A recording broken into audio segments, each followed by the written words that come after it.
what I want to hit on. There is a big difference between your stage ready body and your real life body. Let's restart that. Good afternoon, my living whole friends. I am in office. It is about 6:20, 6:30 at night, and I'm uploading a YouTube video, but I thought I'd take a second and film something real fast. And I was having a hard time coming up with what topic, what am I gonna film sitting here? And so what I really wanted to talk about was a post that I posted on Facebook a day or two ago, and Danny Taylor from Vegan Proteins commented on it because she's amazing. And I was talking about how I have a stage body and a real life body. And so even though I'm only about 10 pounds up from stage weight, it's not a drastic difference. But women that jump into competing in bodybuilding competitions, whether it's bikini, figure, whatever, there's a certain mental switch that happens when you take your body from, this is my everyday body and I really like it and I'm comfortable, I might have a little cellulite here, but hey, that's, to the most fit you have ever been in your life. So I want to talk about those two different bodies real quick and how you can and you need to love them both. Because if not, you are going to be so unfulfilled. And really, if you haven't ever done a competition and you're thinking about one, you have to prepare yourself for that. It's incredibly important for you to have the mental fortitude, I guess, and the self-confidence to know that your body will not be your stage body year-round. And women that live there, the ones that are IFBB pros that have competed for years and years and years trying to get on the Olympia stage, are finding themselves burnt out and gaining weight just to repair their metabolisms. It's not, we should not be that lean. Now on the other flip side of that, we should not be our obese, sick promoting self. That's not fat shaming. That is just sheerly when you are obese and you're consuming the standard American diet and you are in a caloric excess and you have extra pounds on your body, it presents itself with extra wear and tear on your joints, on your cardiovascular system, all of that. This video is not body shaming. This video is promoting health and talking about a healthy mental state and looking at your everyday body and loving it in a stage ready body, and knowing that the extreme opposite of that, with being very obese, is not healthy at all. Now,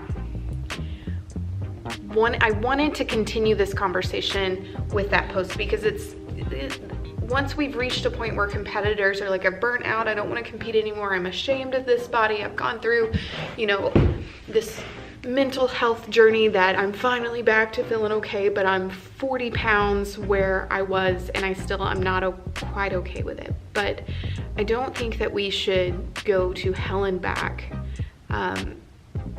or maybe people who have the experience in competing can help those understand what realistic expectations with bodybuilding and bikini competitions and things like that, whether it is in a natural division or it's the NPC and IFBB. Again, we could have a whole nother video on what young women are taking and not knowing, and poor coaches and blah, blah, blah. It's a whole different video. This photo right here is from my last competition. This is 100% vegan, plant-based competition in Washington that I did in Seattle. It's the Washington Ironman. I came in the leanest I ever came in, and I was eating more than I had in the past, and it was my 4th or 5th show. And I have always placed top 5 except for one competition, and that was in Colorado, and I think I placed 7th. And that was an animal-based prep, and I wasn't quite happy with where I placed because of the prep, but that's a whole different story. So this again is a stage body. I can't live there. My body needs a little bit of fat. My body needs my hormones at a proper functioning level, and also for my mental health. When you are in a deficit for 14 to 16, maybe 18 weeks, and you have just grinded as hard as you can to get those abs. Mind you, I still have abs, but they're a little covered. They, you know, I have a nice, soft, feminine figure, a muscular feminine figure, and I'm so thankful for that. But when you have worked that hard and then you get on stage for a whole, you know, you have one day, it's like your wedding day, I guess you could kind of have the equivalent of that too. But one day, and your body is judged and based on the opinions of 5 or 6 different people. I love competing and I love bodybuilding, and I will probably step on stage again someday. Right now, with building a business, it's not feasible. In fact, I'm kind of restarting my fitness journey in a sense of a more regimented, you know, routine with very deliberate lifting in order to build the areas that I want to build. Right now with my schedule, and since November, December, it's been a free-for-all is a good way to say it. But circling back to your stage body versus your real life body. This picture right here, I will do a back pose and then a front pose picture. This was from our cruise, and mind you, this is about a year ago, and I'm a little bit leaner than I was on that cruise just because of my eating patterns have changed a little bit. But that's kind of the difference. I'm mindful of what I eat, but again, if I want that friggin' cookie, I'm gonna have that cookie. So, but I'm not eating the whole box of cookies. I'm mindful, and I am more in tune with, I want to eat nourishing things because 1, I don't want to be super fatigued and tired because I'm not nutritionally meeting my requirements. But 2, I want my skin to look good. I want to feel good. There is a difference between a stage body for bodybuilding competitions, for fitness competitions, even when I competed in pageants and was Miss UAFS back in the day, because I am an old lady now. There was a difference between my Miss Arkansas stage ready body and my everyday body, which was trying to get through nursing school, and it was far less fit than I've ever, you know, been. Even now, I'm much more leaner and fit, and I attribute that to a plant-based lifestyle. I'm just healthier. Like I'm more nourished. I'm meeting all my macro requirements, protein, everything, but I'm not eating crap. And that's the difference between eating and feeling like crap and eating a whole food, plant-based, balanced diet that leaves me feeling really good and sleeping well and having more energy. And it really is a testament. I'm sometimes too hard on myself with what I accomplish in a day and what I schedule and what I actually get done. But what I schedule in a day and my workload, I mean, looking back, I would never be able to accomplish this without adequate nutrition, and I attribute that to a whole food plant-based diet. Okay guys, so let's finish this video on a couple thoughts. 1, your stage ready body, the body that you compete at, is not your everyday body, and you cannot healthfully maintain it. And you should embrace and love the person that you are and the body that you have, because you're so lucky to have it. Think of all the people in the world that have the ailments that they do.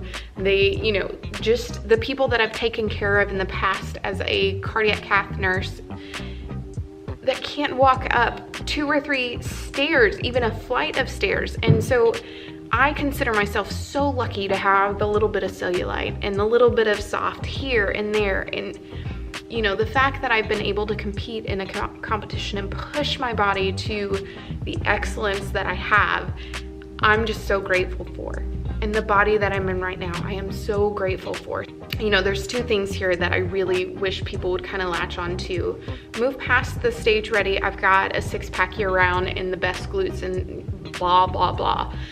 If you're a fitness competitor, allow yourself to love yourself at your normal, everyday body. Competitors, please, for your health, for your sanity, embrace the body. Just because you've gone back to your normal life body doesn't mean that you are any less fit or any less of a person.